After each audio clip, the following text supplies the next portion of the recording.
Hello. In this clip from our Justia webinar, Andy Brownstein and Mark Halpert, LinkedIn experts, will discuss effective strategies such as the 3 Rs, relevance, relatability, and referability, and the 4 Cs, concise, cogent, consistency, and compelling, in order to add interest to your LinkedIn posts. If you want to see more Justia videos on law practice and legal marketing, be sure to subscribe to our channel. So I'm going to take you through some concepts to determine how and when to create a post and some ideas about what you want to use strategically to create in that post.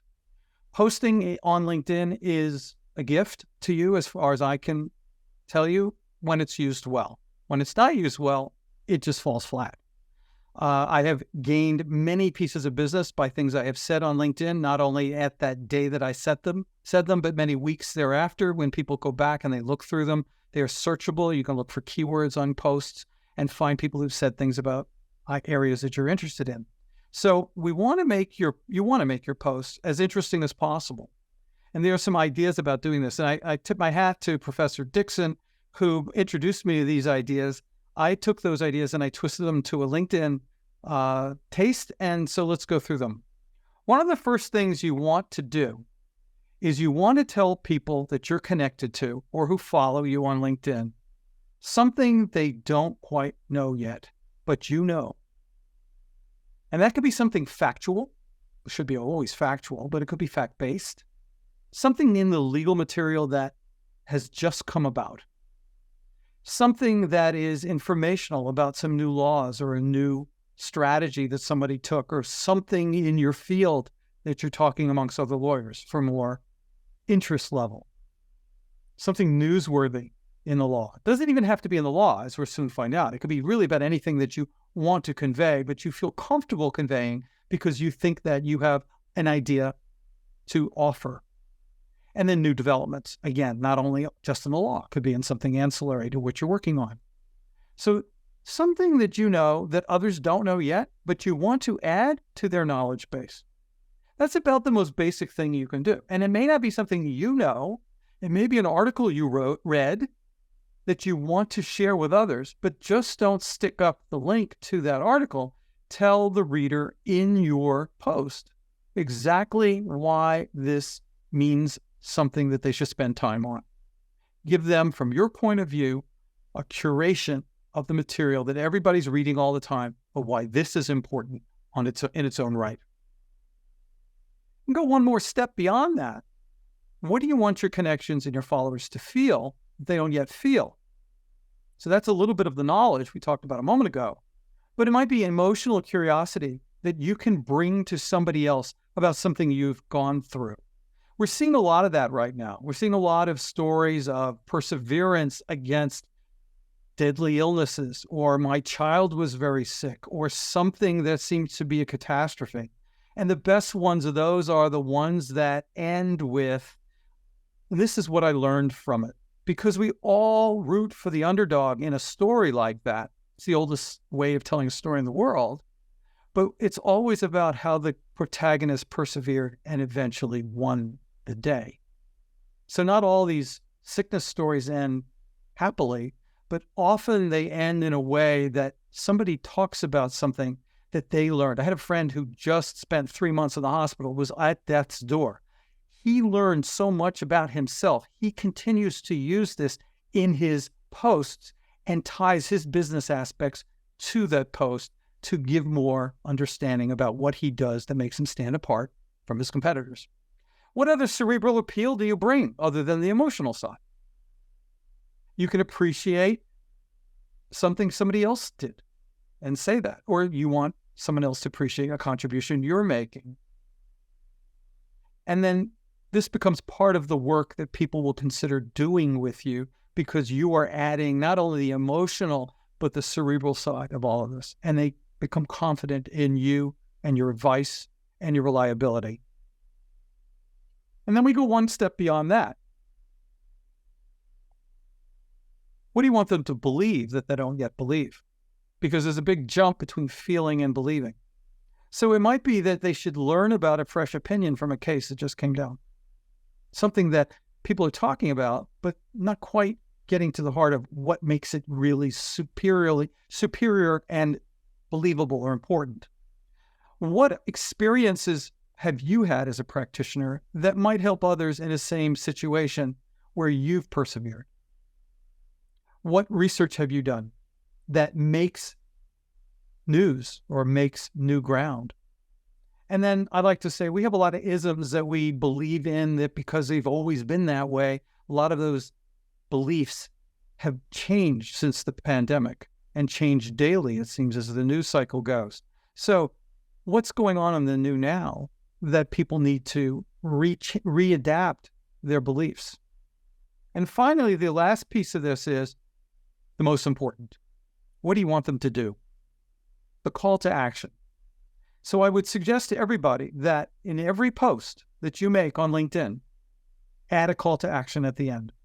If you'd like to know more, contact me. If you'd like to read more about this, here's the link. Or make it a question. Have you found this to be the case? Or do you agree with me? And contrary arrangement or contrary conversation is fine so long as it's professional. So there can be professional argument. And that's where it's most interesting, when the conversation gets really two sides trying to find common ground that makes sense for both of them. And that's really pathfinding. So you want to share content with others? Give them the link. You want to comment on their post? You're asking for other people to comment on your post. Make it two-way. Ask for conversation. Always professionally, as I said. Engage me for further conversation. How can I help you? There's nothing in any of this that is contentious or too over the top, but too often attorneys just produce factual material and lay it out there without the necessary know, believe, feel, and do aspects to their posts. So consider your next post with one or some of these at the same time, but always ask for a call to action at the end of your post. For me, just before we run away from those slides, I would say that I live in the bottom left and the top right posts. For me, as a member of a smaller firm, sometimes you can't, if there are listeners out there who are like me and work in a small to medium-sized firm, but work in a generally specialized area. So for instance, one of the specialties I spend a lot of time on is renewable energy. There's a lot of changing regulations in that industry right now as a result of legislation, the Inflation Reduction Act and so forth and so on. There are 20 really great, really big law firms that are posting, the day the IRS releases new guidance on some of this legislation. I can't beat them to that, right? They've got lots of resources. They've got marketing teams. They've got marketing departments. They've got 50 associates in this part. I can't get it out fast enough, and I can't do it quickly enough to beat them on that new feature of the legislation. But what I can do, and what we'll talk about later, is that I tend to live in the emotional curiosity and cerebral appeal box, right? I might live on I do a lot of experiential conclusions as a practitioner type posts. I will post on knowledge-based information, but don't feel like you've always got to race to get the material out before somebody else does, because sometimes you just can't, you can't beat everybody else to it. And unless you can do it to their quality and depth, in some cases, you're better off. You're better off focusing your attention on other aspects of the places where you can, where you can be more successful more easily, than try to be the first and best out of the box with a new piece of information. I'm glad you added that, because one of my clients that I'm working with right now feels more comfortable in a week later after some news item occurs to analyze it and assess. That's a great comment, because I could do that more easily than I could say today the IRS released its commentary on on this section of the Inflation Reduction Act. I can't do it that fast. I can't do it in as much depth either. Yeah. So what he's been writing is, in case you missed it, this happened. That's a great idea. I think it's great. And you've read it on another thing he said, the important nugget in this thing that might not have been thought about. Yeah. Another thing he says is, not only in case you missed it, but my clients are asking me these questions. So therefore I have these answers because I've done that research for you. And I think that's better anyway, because, anybody can Google the basic information, to be first out of the starting gate. Isn't that useful in this case?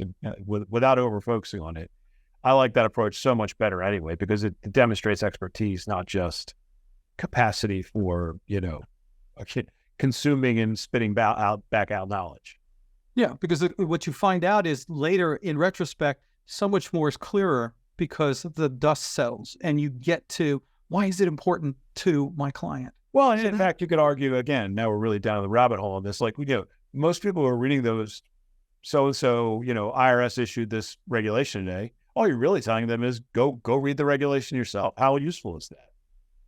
Right? And so now, let me tell you how I don't want to read that regulation. Right. And I think what your client is doing is much better. I would like to, I'll probably think about doing something like that as well. Good. We'll look for that from you, Andy. Okay. So what we want you to do is we want you to go just a little bit further than your comfort level. And then it becomes comfortable with practice. Add more life to your posts. Add some spark. Add some personality. That's okay. Of course, you want to be consistent with the marketing thrust of your firm if that is a constraint for you or is a consideration for you. But we want you to do these 3 R's as you think about what you're going to produce. Are you being relevant to the need that you're perceiving is out there? Again, what do my clients are asking me? I am telling you in retrospect. So you can either observe on your own, or you can curate from others' material before you and add your own commentary to that.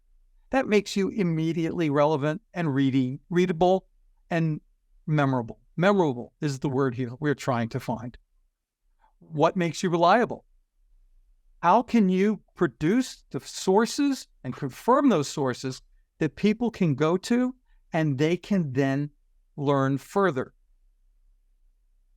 And how can you add your lens to what the other sources are saying? Because you have your own perspective on it. So it's about giving more than you're getting. It's about being accessible because you have the perspective from your years of experience. And finally, referral comes from being relevant and reliable. No one is going to refer you if you grow your business that way, unless it can be confident that your material and the name that goes over your material is actually going to answer the question, hey, do you know somebody who can do this for me? Do you know somebody who's a good expert on this? Do you know somebody who has a great perspective on that?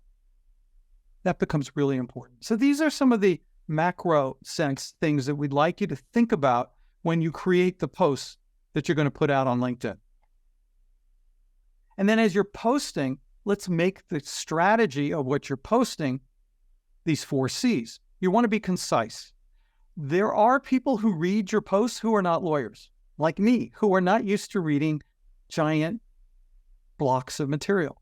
Be as concise as you can be.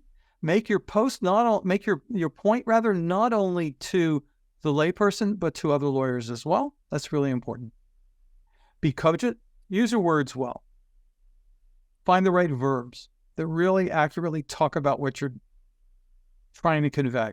Show your depth of insight. That's really important. Action verbs. And don't use the passive voice. Use the active voice in your posts because you don't want to be thought about in retrospect. You want to be in the moment, in the forefront. Be consistent. Post. Try 2 to 3 times a week. There's no magic number. The algorithm doesn't give you points or not points for how many times you post in a week. I would say people give you mental points for how good your post is to their needs or close to their needs. So if you don't have something to say for a week, okay, not a big deal. But every time you have something important to say and convey, post. And if that's multiple times a day, so be it. If that's 5 times a week, so be it. That's great. Just be in the moment and be compelling, especially when news is breaking. And I'm sorry, go ahead. I was just say a skill you're going to have to develop that I'm still developing is the mental reserve block, right? Like something happens during your day and you're like, oh, whatever it is, whether it's a legal issue or whether it's a sort of that blinding glimpse of something obvious that you're like, oh, that would be a really good, that's interesting. Like that would make a good post.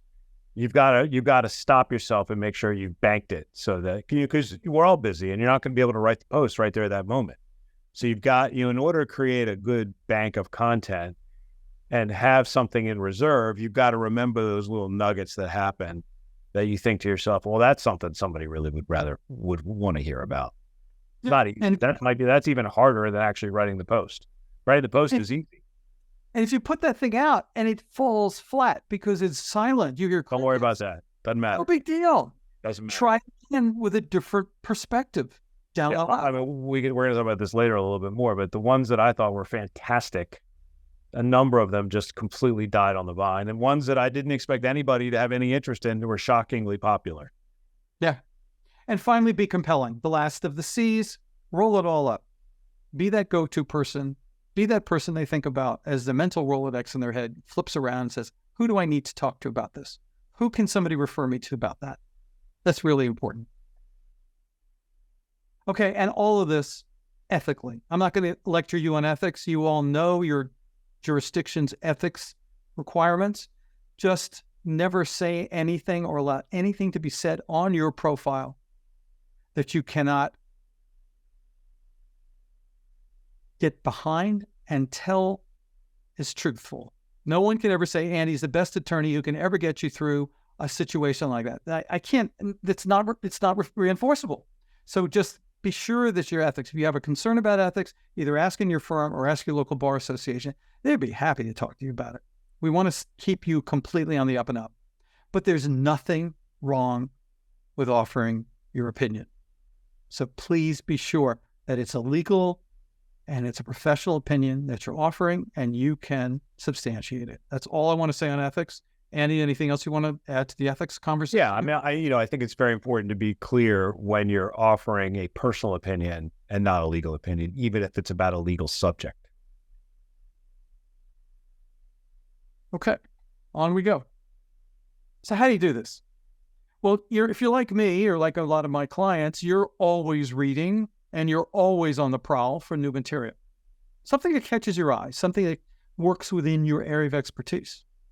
And when you're writing this, and always write it on Word, folks, because we're finding a lot of situations where LinkedIn is losing material until you actually share it to LinkedIn. And this is what I'm telling all my clients, to write everything on Word, so this can do a spell check on it, grammar check on it, let it read it aloud to you back so you actually hear it in a voice, an artificial voice. That's on Word as well. But add color, add graphics, add video, add audio to make your point. Not only will it make your point, but it'll make your post stand out. People are multiple times more apt to open your post if it has a graphic associated with it. That's just human nature these days. We're very visually oriented. Yeah, I mean, invest a little time just learning how to use the built-in tools. I mean, some of them are not 100% totally intuitive, but they are, they're there for your benefit. So again, I talked about large blocks of language. We want to hear your voice in what you write, as if we were calling you on the phone or having a Zoom call with you. Want to hear your intonation, want to hear the way you express yourself, because that makes people want to come to you if they've never met you, but they read you and they like that. All right. Make us want to follow you over time, because we may not need you right now, but we do need you down the road, and we will remember you the more we read you. That's just common sense, but unfortunately, very infrequently utilized. Always call to action. I talked about, in case you missed it, all those sorts of things. Last but not least, let me just say here, if you don't tell us something, we're never going to know. If you've had a situation in your life or your professional life, and it is applicable to a situation that you are opining about, tell us. Tell us what you learned from it, and tell us why it was important for you. Don't think that people don't care, because we always like to know how we can learn from other people. Andy, to you. Yeah, I mean, I think that we've all run into attorneys in negotiating deals or working in litigation who do have that sort of sense of feel. You get that feeling that they are holier than thou. Really want to avoid tone and language that appears to imply superiority. In fact, I would argue that being self-deprecating is almost always more fun on LinkedIn, to sort of poke fun at yourself. I do it all the time. I think people again, and we've focused on this already, you need to be genuine. Talk about the why rather than simply the factual piece of information. Take non-standard viewpoints, contrarian opinions, poke fun at conventional wisdom. All those things are more memorable than just towing the line and just talking about what everybody else is talking about. LinkedIn is a cauldron of material. A lot of it is just, to use a fancy word, pablum. There's nothing to it, right? I mean, you want to be the content that people are remembering, and that concept of memorability never really goes away. LinkedIn is also a 24-hour-a-day, 7-day-a-week, never-ending networking event, right? It's like going to a cocktail party with no drinks that never stops. So you do want to give people that impression of be somebody you'd want to talk to at that networking event, right? Would grab a cup of coffee or a beer, or go to their seminar if you were at a trade show or a conference, and you want to create conversations. We haven't talked a whole lot about this, but a lot of the action in LinkedIn is in the comments. There's comments on a lot of social media can be kind of nasty, but LinkedIn doesn't tend to be so much that way, although there are always bad situations. But in general, comments are often where the action happens in LinkedIn, and where you really are creating memorability because you're interacting with people. You're sort of at the networking event at that point, right? So, think about making posts, think about engaging with other people's posts. Even if you don't have something relevant to say that day, you might read something else that somebody else said that was really relevant. You could repost it.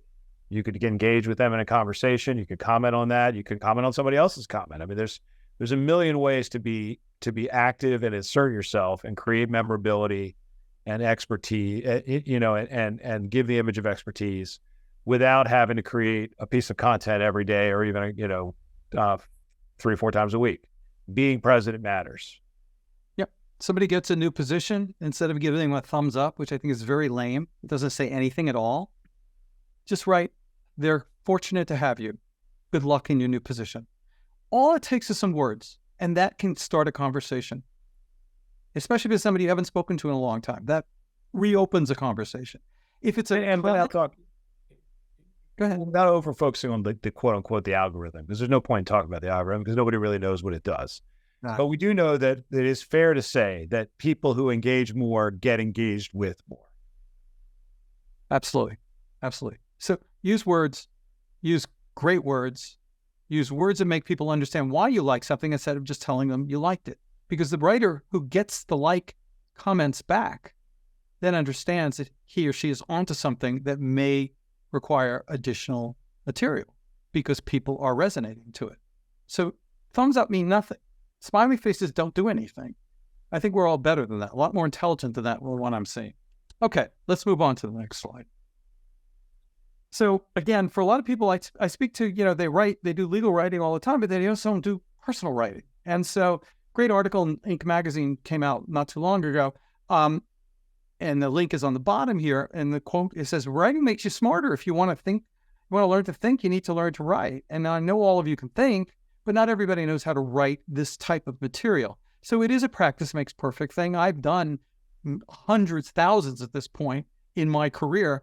And I find that I write better and better as I get older and older, as I get more and more into my topics. So just keep thinking, would somebody refer my article to somebody else? Would somebody refer my comment to somebody else? That's where you can have that little bit of an out-of-body experience. You can say, what am I? I'm looking down on myself. Is this something I would want to read if I didn't know me? It's a great way to think about it. Thanks for watching. We hope you enjoyed this video, and if you did enjoy it, please hit the like button and subscribe to our channel for more law practice and legal marketing videos. See you in our next clip.